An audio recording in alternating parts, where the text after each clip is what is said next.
I'm assuming what I'm assuming the reason why you may be semi-inspired to talk about this is because you had the resource fair. And I assume that there was a ton of different ideas and different routes, and Mhm. everybody was so inspired, and nobody knows where or how or when to start on Yes. all of these things. And not only that, but they already have shit that they're doing and Mhm. implementing. So then they get these brand new ideas, and then it's like, what do I prioritize? Where do I go? What do I do? Yep. So I'm assuming that is what it has inspired you to want to talk about this. Yeah. So tell me where that brings your thoughts to.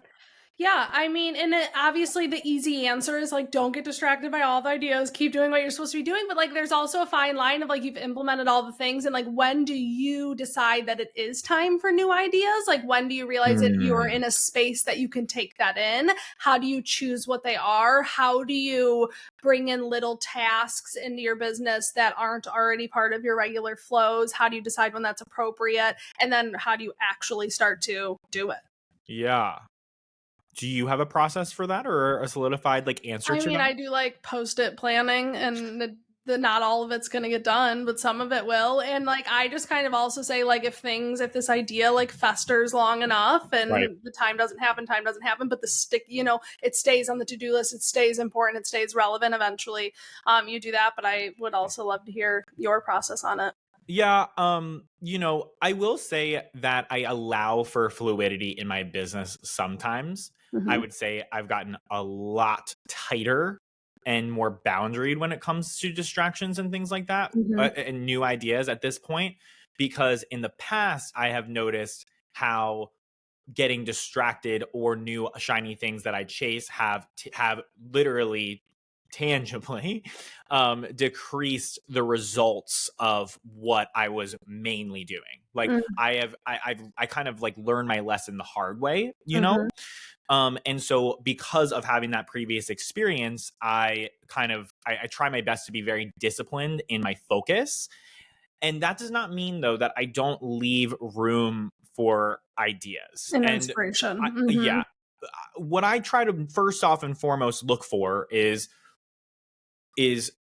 ideas, and stay open to, and also always ask my team for feedback about ideas around what the current focus is, right? Mm-hmm. So like, if we have a current focus and current goal in our business, how can we take all the creativity of new ideas and new exciting concepts and then apply it to the main thing that we're focused on, Mm-hmm. so that it's not pulling my energy too far away from the main thing that I want to make happen and make Well, and successful. what if you even went back into like the main thing? Like, how did you even get to that point and get that so crystal clear? Because don't you, I know you said like with time it's become tighter and tighter, but like back when it was looser and you even found what you have currently, like I think that's a fascinating process for people too. I think looking and seeing like what's already working. Mm-hmm. And then, and I talked about this a little bit in our last episode, but Mm-hmm. like, it's looking at on paper on your business what's already Mm-hmm. working, like what is already making you money, and then doubling down on it. Because if there's something that's already working, then there's probably something that you're doing to make it work. So Mm-hmm. then it's a lot easier and less risky to make the thing that's already working, take that thing and then just double down on it. So it's like Mm-hmm. so let's say that Instagram is working really well for you. Like, let's say that Instagram is like the main way that you're getting clients into your chair, and you're getting like 5 to 10 new client requests a month from that, right? Mm-hmm. Can you imagine if you doubled the effort that you were putting into your Instagram? Right? Like, what would happen at that point if you took what's already working and you poured more time and energy into something that's already proven to work, versus taking something else and trying to make that work, which is going to take away energy from what's already working. So then it's going to lessen the results of that. You have risk of the new thing not working out, and then you end up being in a space where you have to catch up possibly.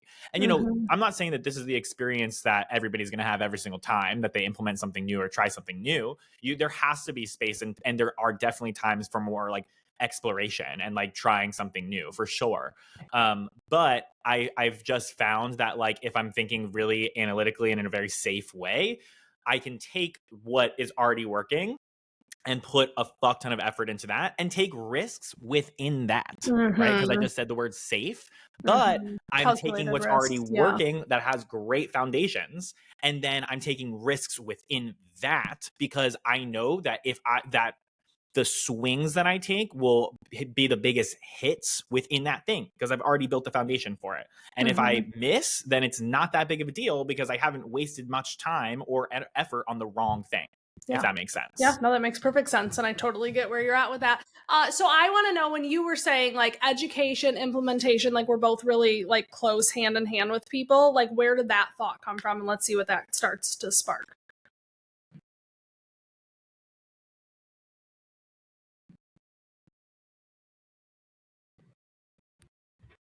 I don't want to discourage anybody. It's a fine line. What I'm thinking right now is like, particularly to what we're doing and who we're teaching, this shit's a lot. Like, it's a lot. I mean, it's why I have the education that I have is because you are already working a full-time job. Like, you're already working a full-time job. And at its core, right, you could accept that full-time job for what it is, you know, and have the same average salary that everybody else has within that core job, you know, and what you would normally expect from it, and accept the day-to-day of that. Actually, the majority of hairstylists and beauty professionals, that's what they do. Yeah. We just don't know them because we attract a different breed. Exactly. I think we forget that, like, we're in this bubble of people who are thinking that, or believe that there is, and understand that there is more for them. Yeah. If they are willing to put in some extra work to make it happen.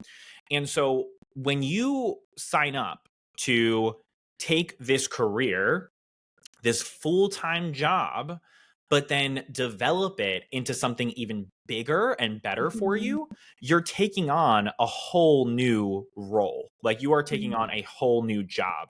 And like, I'm not even just talking about like not only do you have the full-time job of literally just doing the fucking hair, right? But then which is also like physically exhausting and physically, like mentally takes exhausting. a lot of time. Yes. Emotionally exhausting. It truly is. And also, like, you are thinking in a scientific way, in the way that you are approaching the way that you are doing the actual services. You are emotionally draining yourself with the interactions that you're having with people throughout the day. And you are physically, laboriously popping off all throughout the day, right? Then if you do own your business, then it's not just about the growth of the business, right? Because that's what I'm kind of referring to, at least at the beginning of what I was saying. But it's also about the maintenance of the business, like the bare minimum of maintaining the business and keeping it fucking open, right? So like inventory, for example, cleaning that shit, et cetera, right? So it's like you are signing up for, first off, if you're going to be an owner of your own business in any way, shape, or form, you are signing up for being fully responsible for that maintenance on top of your full-time job of doing the hair, right? If you are going to sign up for tapping into the potential that this has for you and developing it to a new level in which you are able to continuously do what you absolutely love for a living, but then make a really fucking badass living doing it, and also be able to work less and create a great lifestyle for yourself while doing it, then you are signing up for having probably like 3 different jobs. Yeah. Like, you're working 3 jobs, right? So I guess I just want to say that, like, it's really, I just understand when people are burnt out and they feel unorganized and they don't know where to focus, and this just feels really heavy. Like, I validate that and I understand it. And what I hope is, although I am very intense sometimes and I'm very like fucking businessy and crazy and nerdy about that stuff, I hope that, like, I mean, this is why I created Previous Pathway. Like, it's literally like the entire foundation of what I created. It's like, what I hope is although I'm giving you, quote unquote, more work, that I'm giving it to you in the easiest, most tangible way possible that will be easy for you to implement, but It's then well also thought that out. will It's make your proven. life and job easier after you implement it, right? Yeah. So yeah, I guess like when you brought up this concept to me, it wasn't just it didn't bring up for me just like how to prioritize and what to focus on and how to actually implement new ideas, but it also brought up to me just like that this is already a lot, like this is already a lot to do and it's a lot of work, and I don't blame people for feeling a little burnt out of it. But Absolutely. I have a very positive and motivational flip side to it, but I'm going to pause.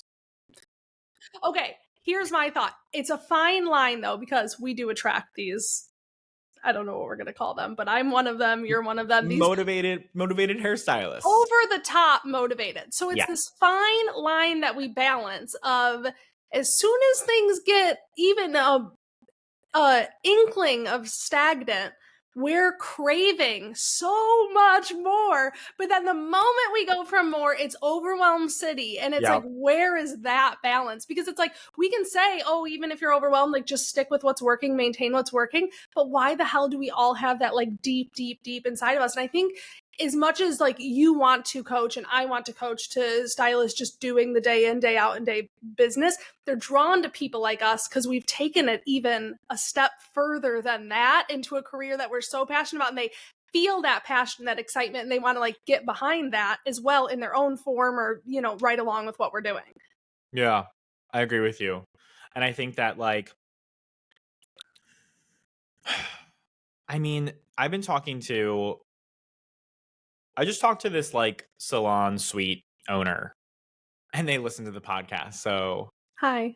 hello. Hi. Hope that you're doing well. They asked me. So basically, what they were talking about was, and I've talked about in the podcast before about how there was a huge shift in the independent ownership post pandemic. Like everybody opened up their own Totally. suite, but right now these franchisees are really struggling with churn because one of the two things is happening is either some of these people are actually really entrepreneurial and they got into a suite and now they're opening up their own salons. I'm seeing that even within my own community. But the majority of it is if they're within the churn, not the people who stay, but within the churn is there's a lot of people who did not realize that they were signing up to run their own fucking business. Yeah.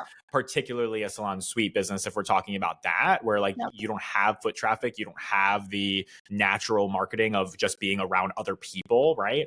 And people don't really realize like what they're signing up for when they become their own business owner.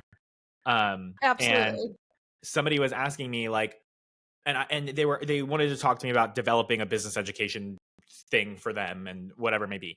And I asked them, I was like, do you guys have parameters for the stylist that you bring on? Because I think it's important for these franchisees, if they want to see longevity in their own businesses, to start to be more picky and choosy about what stylists sign up to be in these spaces and who they give leases. Because or else you're just signing yourself up for a bunch of churn and like really low retention of your tenants. If you're not screening this person to at least have some sort of either strong foundation of clientele, but even that's not enough. Like actually like interviewing them and asking them like, what is your plan to continue to do well in your business? And like convince me that you're not going to be bored of owning your own thing 2 years from now. Because I mean, I'd be lying if I said I don't think about sometimes just going to clock into a commission salon because it's just so much easier. I'd be lying if I said I don't think about going to just work at a coffee shop sometimes. How peaceful 100%, just clock in, the money's ticking, you smell good coffee, you clock out like that. It's interesting, the shift, which I won't do because I have that drive so hard, but it's interesting that like overdrive everybody felt into a what have we created into a where's that happy medium, and let's just let those people fall into the place that fits them better. Sure. Yeah. So this person asked me then, they were like, why do you think that these people just don't want the business education, or like they don't want to focus on the business? I was like, well, look at the fucking demographic, like look at the industry. Like the reason people got into this industry was because number one, they're creative and they're passionate about what they're doing and making an impact on other people. But also this is literally like the creativity side of it. It's the opposite of the traditional college route where you'd be focusing on more like, book theory type Mm-hmm. concepts Yep. traditionally, right? And so like business, the concept of business, the study of business is a study, and it's a traditional college route situation, right? And we went in the other direction because a lot of that did not resonate for the majority of us, right? Like that's why we got into what we're doing. And so it's like we're taking these like really passionate people who originally like got into this because they did not want to focus on all of that bullshit, And and give then them no choice but to have to focus on that. Yeah. Or else you literally, can't sustain a business. right. And I think that, you know, for me, I would say I didn't realize that I even cared about the business side of things until I got some really great education when I was going through to be a business educator, like, or sorry, a color educator through a company. Mm-hmm. The company was very business education driven. Like they took it as a very important part of what they were doing and offering salons. And because of that, even though I was a color educator, I got like a lot of business education. And the way that it was framed like made me really feel like there was a strong why and a lot more possibility for what's out there for me. Like, and I think that once that bites you in the ass, you know, like it really forces you to kind of like figure out like, okay, I am really passionate. This business stuff isn't really sexy to me, but I do see what's possible for me. And that's really exciting. And to be able to do this sustainably long term and to be able to make a bigger impact than what you're making right now, it's just essential. Like it's what you are signing up for. And a lot of people I don't think realize how fucking hard it's going to be. And Yeah.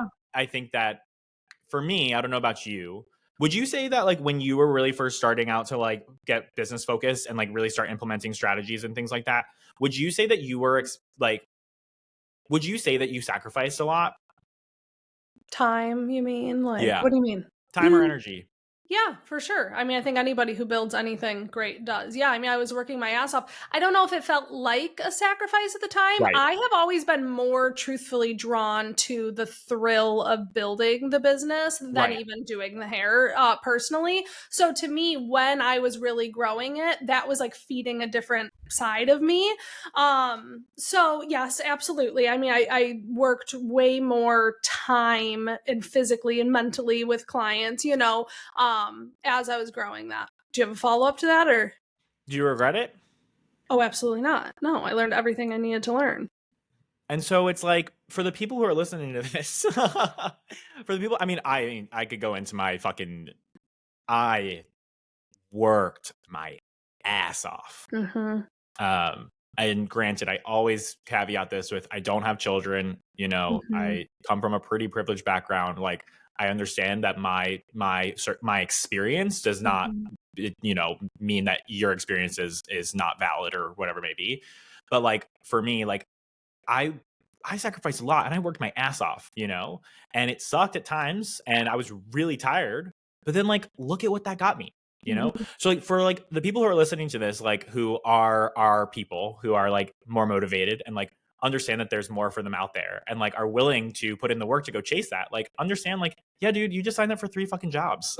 Yeah. Like you just signed up for 3 different jobs, like 1 full-time and 2 part-time. So basically 2 full-time jobs. And you have a personal life on top of that. And I totally see that and I totally respect it. Like, and I understand that that's fucking hard. Mm-hmm. But you're also building yourself up to something bigger and greater. And like you just said, like that doesn't come without sacrifice and working No. through hard times and burnout and not knowing which ideas to put where when you're already so freaking overwhelmed, but you're inspired by this new shiny thing, right? Totally. So what would be like your prediction then, just with how things are going and like everyone thought they wanted to take on the 3 jobs and now a portion are finding that they don't? Like, is there a happy medium that gives people both? Or like, what do you think is that solution?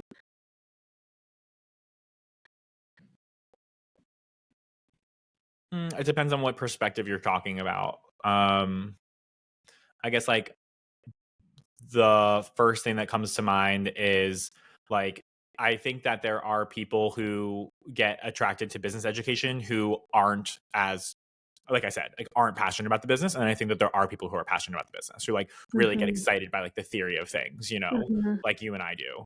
Mm-hmm. Um, and I think that it's just the people who are going to, who aren't as naturally inclined, possibly, are going to choose to either stay disciplined and like continue to do the hard work, even though it fucking sucks, and the people who don't are not going to. And what I hope is, and what everybody wishes is, I guess, that things will just maintain and stay okay for them moving Yeah. forward. I Yeah. think that's like what every hairstylist who doesn't really care about business education really, like, that's how they're living and floating. Do you think the answer for those people is more like go a commission route, or I mean, it would be so Depends. person by person. Yeah, It depends. If your situation is really low maintenance for you, then that's fantastic. But Yeah. I mean, I think, honestly, I mean, I see these. I work 1 day behind the chair, and I work in a commission salon now, just because I like to keep my hands in hair, and I like to be around people and do my clients and all that stuff, and be able to relate to you guys in one way or another.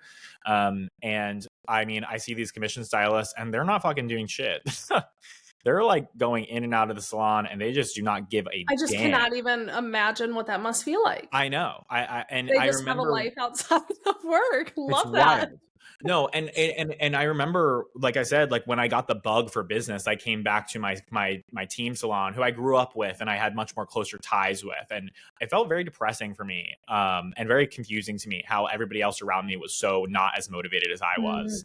And I was just like, if you guys could just see the potential, like if you guys would just like do this, you could like grow this as something so much bigger, but that's not what people want to do. People just want to, nobody is in business to give advice to people who aren't even looking for advice. So there's no sense in that. Yeah. I also just want to go back to the question you asked me earlier about like hustling, working really hard, making a lot of sacrifices. I also think it's only fair to acknowledge that we're speaking about this in past tense, but like we're doing it now just in a very different way. Like 100%. you are working your fucking ass off. You're just building a different business. And so it is sometimes kind of wild to talk about it in that way. Like, yeah, I'm behind the chair 2 days a week. You're behind the chair 1 day a week, but we're like behind the computer. How many days a week? Yeah. We have a full-time job. I have a team. I have a fucking team. But I think it's also to point out to people who think that they want that 2 day a week schedule, 1 day a week, 3 day a week schedule. Like most humans do work a significant, a full-time job. Like you probably don't need as much free time as you think you need. I don't know. And I love our industry because we can shape that to what we need it to be. Because I have kids, I can get off whatever time I want. I love that. But I think that's also like a big lie and a big misconception that people are sold because it's a pain point and it speaks to people as, in marketing of like, you can cut your hours so much, you can do this, you can do that. But like, then what? Then what are you doing with your time? That's almost going back to our last episode. Then you get to the point where you're bored and you're like, oh, what is it? And you're just adding in something new. And it's like, is that really your purpose and your calling right now? Or are you just almost have so much time at your disposal and so much information coming in that you're wondering where to go with it? Yeah, I had a stylist get on a one-to-one with me a while ago, and they were like thinking like they just felt so burnt out, and they like were like, I think I'm done with this, and I'm going to go to college and like go to a traditional route. And I was like, do you feel like you're going to feel the same? Like, is there a possibility that you would feel the same burnout in a traditional 9-to-5 job where like you don't have the flexibility, where like you're not expressing creativity and like doing art to make a living and like also making an impact in other humans' lives? Like, I think it's really important to remind yourself of like, how fucking cool is it that you get to make any money doing this, right?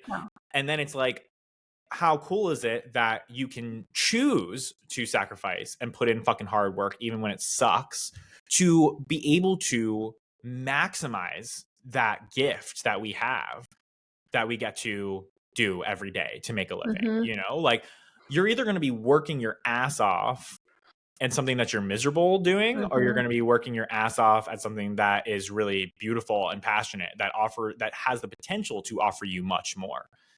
So it's like, I think that just comes down to self-awareness. Yeah, if you would be more happy, just doing the mundane tasks like we joked about earlier, that is building something for somebody else, that's one thing. But like when you come down to it, and more power to somebody who chooses to go back to school, I can't even imagine what that must be like. But like, do you really think you're going to feel less overwhelmed doing that, studying till 2 a.m. for your final, than you will navigating your fully clientele that you just feel overwhelmed by? Yeah, I think we all just need to like simplify the hell out of things. Yeah. And this person messaged me like 2 months later, I think, and was like, hey, what you said really resonated with me. I thought about it a lot. And I actually went to therapy, and I realized like I was depressed and anxious and like it had nothing to do with the business. Look at that. And now I'm doing so much better. And now the business is doing better. And I'm like, that's why I say like separating the business from your personal is so important, and looking at your business as like its own living, breathing entity instead of it being you. Because like, if you look at it as like a tool, like if you look at it as like more of like a separate physical thing from you, and you look at it as like not the thing that you are relying on for fulfillment in your life, then you can look at it as something where you are fueling yourself personally in your personal life to be able to show up and give that thing the energy that it needs to then feed back into you, you know? It's not constantly attached laying in bed with you at night every night. Yeah, it's like this separate thing. And God forbid if something ever even did happen to it, you're still your own human. Like it has all its own gifts and important things in life. And it is definitely a healthy removal that I think a lot of us struggle with. Yeah. I had a life coach one time say, like, if you're looking at your business for fulfillment, then you're signing yourself up for a very toxic relationship, because you in your traditional relationships, you're looking for stability and you're looking for companionship. the companionship, and you're looking for somebody who is like, I mean, like if your partner's sad, you're sad. Like if your partner's angry, you're angry. If your partner's happy, you're happy, right? Your business, if it's not quote unquote doing well, or if it feels really hard, you don't want to attach the way that you're like how you're being in your personal life to that roller coaster. You know, that is a toxic relationship. That's like it's not healthy for you. And you know, I'm not saying that it's easy. Easier said than done. 100%. I call Lisa up all the time freaking the fuck out about my business and like saying that it's affecting the shit out of me and I can't stop thinking about it every day. So it's like, I'm not saying that it's easy, but I think it's a philosophical practice that I think is important. That you can pull back up and say, no, wait, who is Hunter outside of my business? Who are the people that I love? What are the things that I can do that make me smile, that make me laugh outside of this? Yeah.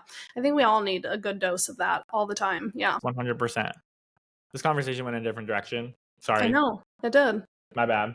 I mean, we didn't, that's okay. We didn't pre-plan a ton of it. We just, I think we have so many good conversations when we're just on the phone that honestly, we need to do this every so often so it can just be documented, because it's powerful, it's important. And hopefully people are entertained and enjoy just kind of this like super casual candor back and forth. Yeah. Yeah. Do you have anything else you'd like to add?